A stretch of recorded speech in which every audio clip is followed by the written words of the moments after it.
I tell you, it's something else to have a kid like that. He's a pistol. So anyway, I feel blessed to definitely have a kid like that who says, "Bye, Dad. See you after church." So that is a blessing. But man, now I lost my train of thought. Oh yeah, if you are first time guests and you have a card that you filled out and you want to put it in the black box back there, that's where we give our tithes and our offerings. If you would like to drop that off back there, that would be great. We would appreciate that very much. We don't telemarket you. We don't send smoke signals. We don't do anything. We like that unless you really want us to, and we make that a big blessing. And so, as much as we can. So, but this morning, if you would go ahead and turn to Luke chapter number 15, if you would. Luke chapter 15. Yeah, we moved the nursery on you guys. Sorry about that. So, Luke chapter 15.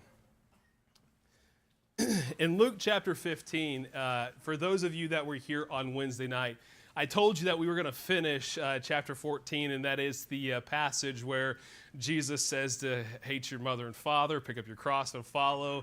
And sometimes when we go through that, it's like when we want to skip, I said, well, we're not going to skip it. Well, we're skipping it, but it's for a good reason, because he addresses this again later on in the gospel account, and we're going to address it then. So I wanted to make sure I kind of kept it in a good flow. So chapter 15, though, is a great chapter.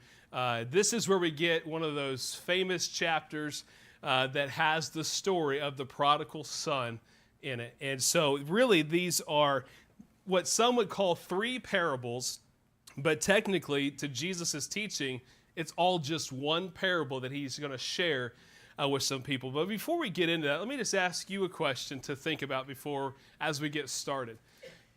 Have you ever got lost or felt lost? Nobody? You men are not okay, finally some men are willing to say, yes, I've been lost. Most men don't admit we get lost. And now I would say that there have been plenty of times that I have been lost. I have been lost on the road.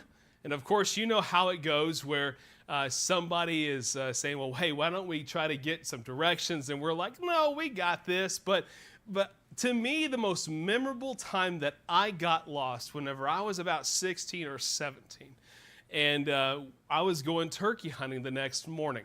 Now, what I would do the night before, and my dad and I, this is how I grew up, is just kind of like, hey, you're good to go out with a gun at age 16. You're good to go hunting by yourself and things like that. I trust you.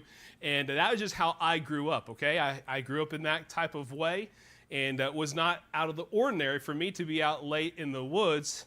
And it happened to be that there was a time where I was on a property where I knew it pretty well,